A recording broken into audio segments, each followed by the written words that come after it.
business continuity then. So thank God for the internet and, you know, the amazing technologies and cloud-based pieces of kit we can use. So utilising remote working technologies and a flexible workforce is hopefully going to allow as many of us as possible to try and have that business as usual approach. And what is normal these days, I've still got no idea, but trying to find your new normal. So it's all a bit up in the air, trying to focus on plateauing that out and try and get some stability to what we're doing at home.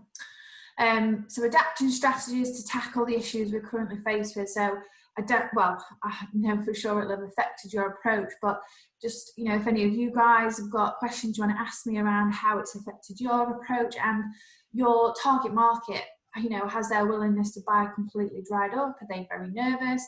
How's that, you know, going for you at the moment? And setting staff up with everything they need to do their job as normal as possible. What we've been doing is we're making sure that we're trying to get task chairs out to our teams, because you might not be feeling it now, but give it a week and you will start to get aches and pains from the workstation if it isn't set up properly. You might be working from a kitchen table, you might be in a makeshift desk in the office.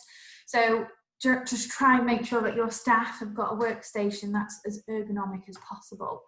And what we've done to try and help you with that is, I'll send you a link afterwards, but we have created a little bit of a blog about how to create an ergonomic workstation away from the office. So just some hints and tips about best practices, what you can do to make sure, you know, you've got the best station as possible, a little makeshift DIY, which hopefully won't cost the world for you guys as well. And that link will be put on here for you afterwards as well.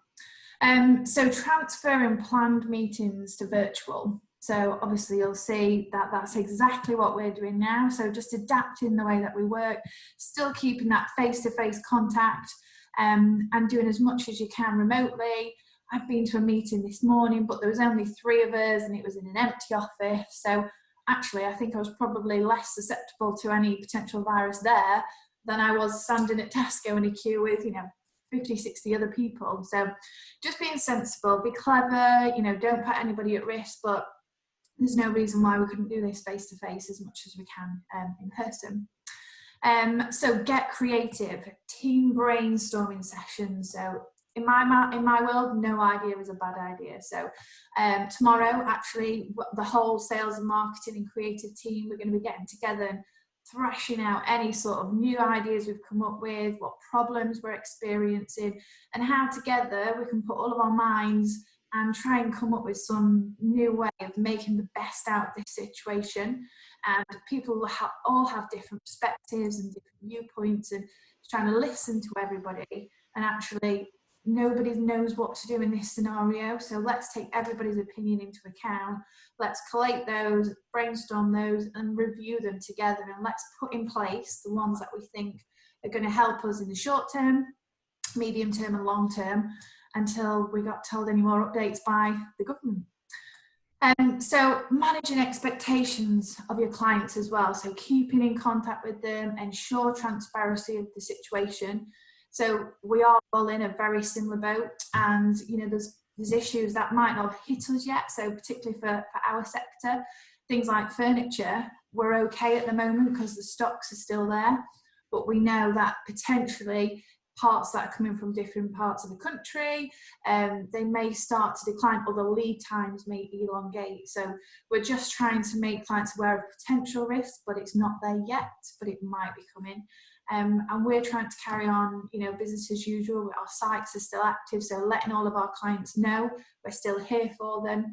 So I think it's really important to over communicate again. So just let all of your clients, all of your supply chain, people you interact with, know that everything is okay, and you know, we're all doing what we can to make it as much of a success as possible.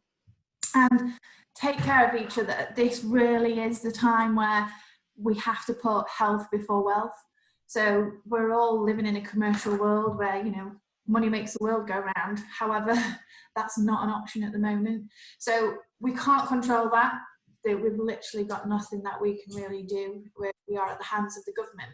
But what we can do is control our immediate environment, but also the people that we work with and the people that are part of our work family, and that we want to make sure that they're safe, that their mental health is as stable as it can be, trying to, you know, reduce anxiety. If anybody, you know, is feeling anxious, this is the time where it's going to be really heightened. So reaching out to everybody, just making sure they're okay, and just try and reassure everybody that, you know, let's try and control what we can and make sure everybody's happy as they can be, but feel as, you know, stable with it as they can.